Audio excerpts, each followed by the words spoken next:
Washington's Conversation, LBC, with James O'Brien. It is 11:53. Simon Marks, live from Washington, D.C. He already provides Nick Abbott and his listeners with regular scheduled updates on the state of the nation, the state of the union. And, of course, Tom Swarbrick has the privilege and pleasure of hosting Simon's weekly letter from America. But we definitely need to be hearing more from you, Simon. The problem I have is knowing where to start. Well, James, I think we should start with the fact that over the weekend, it's perfectly possible that this country crossed the Rubicon. I think it's always going to be difficult for historians to determine precisely the moment at which American democracy may have died. But it's possible that it died with those deportation flights that Donald Trump ordered of Venezuelans, sending them on planes to El Salvador and Honduras in direct, flagrant contravention of a judge's court order. And what we witnessed play out yesterday in a courtroom here in Washington, D.C., where the judge who had ordered planes not to take off and any planes that were in the air to turn around in mid-flight and return to the United States was just the most shameful efforts to derail the judiciary. And not just coming from the Department of Justice lawyers in the courtroom itself, but even coming from President Trump's border czar, Tom Homan. Take a listen to what he had to say yesterday to Fox News. We made a promise to the American people. The President Trump has made a promise to American people. We're going to make this country safe again. I wake up every morning loving my job because I work for the greatest president in the history of my life, and we're going to make this country safe again. I'm proud to be a part of this administration. We're not stopping. I don't care what the judges think. I don't care what the left thinks. We're coming. I don't care what the judges think. Essentially the poster child slogan now for this administration. And if they continue to try and bulldoze the courts and simply ignore court orders, and there are now multiple court orders that they're ignoring on a variety of different issues, but this issue on Saturday was particularly egregious.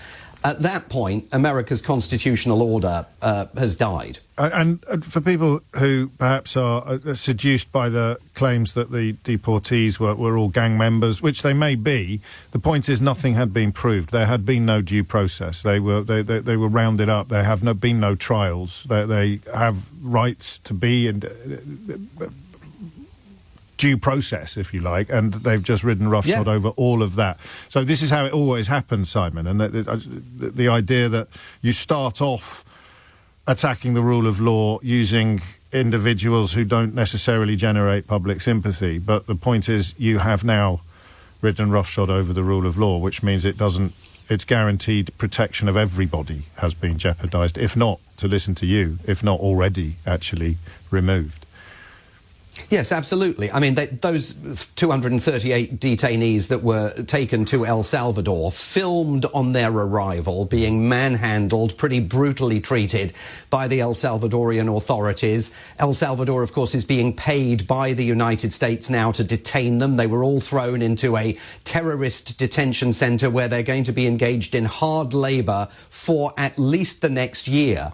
We have no idea who they are. No due process. You have to take it on trust from this administration that they are the worst of the worst, that this 18th century law, the Aliens Enemies Act, that Donald Trump has reached back in time to use in a bid to get them out of the United States, actually is legally applicable in this case, which the judge here in Washington, D.C. seriously doubts. And there have been other incidents as well, where a doctor returning from Lebanon to work at Brown University's medical center up in New Hampshire was turned around at Boston Airport. She had a valid H-1B visa. Again, a court order had been issued saying she must not be removed from the country unless the courts were given 48 hours notice and a chance to review the case. She was put on a plane and sent back to Paris and then on to Lebanon with no explanation for why they had taken this action. It's happening again and again and again. And that's before we get to what appears to be the illegal shutdown of not just Voice of America. I know you talked about that on the program yesterday. But other institutions. The US Institute of Peace basically invaded yesterday by Elon Musk's Doge. I was coming to that, actually, and literally staff marching into the Institute of Peace and evicting the officials in there. Can I ask you a slightly strange question? I'm struggling to keep up. You know, it's one of the reasons that we've been in touch off-air over the last couple of days. We haven't talked as much, perhaps, as we should have done about the Colombian student who has been locked up and who is now enjoying words of support from, I'll read one. I am a Jewish student at Columbia. Mahmoud Khalil is one of the most upstanding people I have ever met. All sorts of testimonials coming in for this chap who also worked for the UK government in Syria. You mentioned Voice of America. You didn't mention, because there isn't time and room, the fact that the US Director of National Intelligence, Tulsi Gabbard, is retweeting far-right propagandists claiming that organisations like Voice of America and Radio Free Europe produce and disseminate far-left propaganda hostile to conservatives in Central European countries. You've brought to our attention today, in passing, the evictions of officials from the Peace Institute, and you've begun by describing to us what is, however you dice it, an attack upon the rule of law. How are you not drowning, Simon? Well, it is very, very difficult to keep up. I mean, every day feels like a full week. But the important thing to underline, James, is that is deliberate strategy. The whole plan was to flood the zone with high-velocity change in order to prevent the media from keeping up. And the media here, the Fourth Estate, has essentially collapsed. Yeah. But really, to try and stop the courts from acting with any kind of rapidity to halt these efforts in their tracks. When you invade the US Institute of Peace, which, by the way, was congressionally created in 1984 in the Reagan era, when you close that down, well, by the time the courts rule and say, oh, actually, you didn't have the power to do that, we require you to reverse this decision, it'd be way too late. They'll already have taken the signage down off the building. The employees will all be gone. So this is a deliberate strategy to seize control of the state, sublimate the role of Congress, sublimate the role of the judiciary,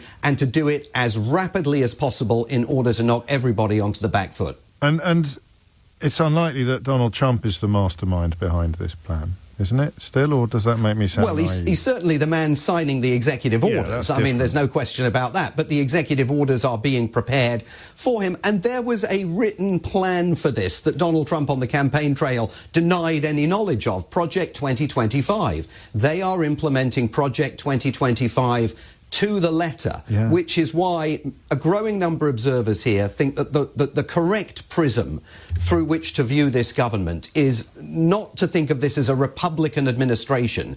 This is a far-right revolutionary government that is moving with tremendous rapidity to alter America and make it unrecognisable to those of us who have lived here for a long while and to all those of us who have observed and watched America over the last many years. And as such, Simon, what is the likelihood of there being full and fair elections in 4 years' time at the moment?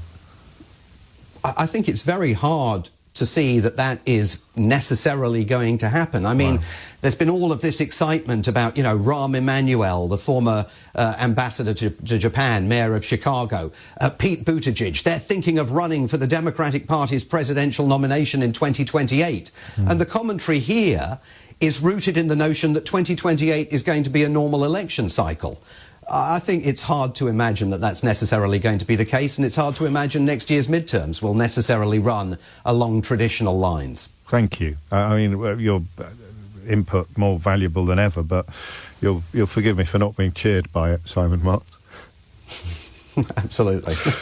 Simon Marks there, live from Washington. And for anybody not familiar with his work, and I can't imagine there are many people listening in that category, Simon is a veteran of objectivity, impartiality, evidence-based, fact-based journalism. He is not given to exaggeration, to hyperbole. He's not even given to particularly pungent opinions historically. It's why he is trusted by so many news outlets around the world.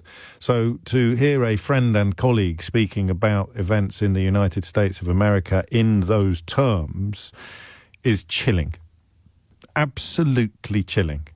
And, of course, crucially, completely unsurprising.